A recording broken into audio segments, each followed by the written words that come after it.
Ladies and gentlemen, our second Rio+20 message is the urgent need to revolutionize the way wastewater is treated.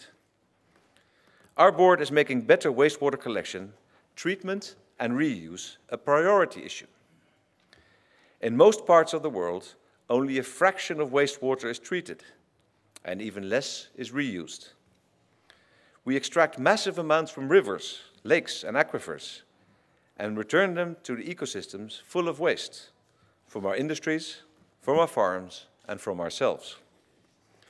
Better wastewater management protects human health, builds vibrant cities, and reduces threats to vulnerable ecosystems. In other words, there is no wastewater, only water wasted. And this is a concept we all need to promote. To achieve water security, we must share the common view that wastewater is a resource. It is a resource that deserves more attention from politicians, decision makers, and policy planners. And let's all join in a concerted effort to ensure polluted water is treated before it returns to the environment. But we need a 21st century model. Business as usual is not the answer.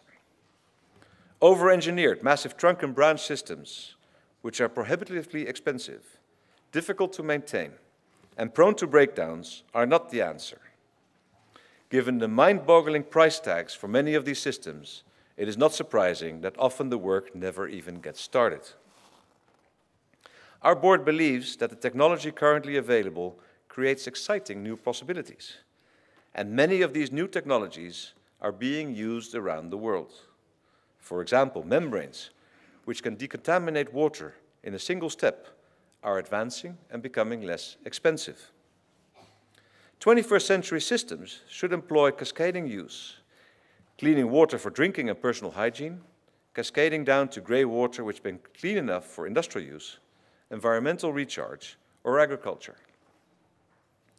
Do you know that about 50 million hectares of agriculture currently depends on wastewater? And we have to expand this practice while doing it better by promoting the guidelines of the World Health Organization for the safe use of wastewater, excreta and grey water in agriculture. Let's take advantage of the triple benefit afforded by building wastewater systems that save energy, lower construction costs, and harvest nutrients.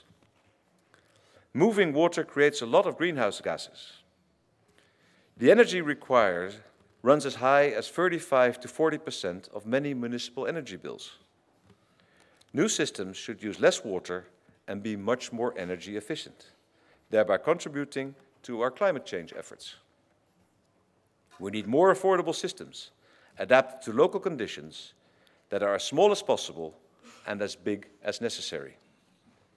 For example, small-scale aerobic ponds with biodigesters that allow for biogas recovery not only remove deadly pathogens from water, they produce affordable fuel, which can be used for cooking and safe, cheap fertilizer. But this wastewater revolution will not happen naturally. It will require dedicated movement and constant engagement with engineers, city and regional planners, mayors, local officials, and bankers, with governments taking a proactive role in stimulating structural change and technological progress. This is an area where developing countries can seize a real opportunity for green growth and sustainable jobs.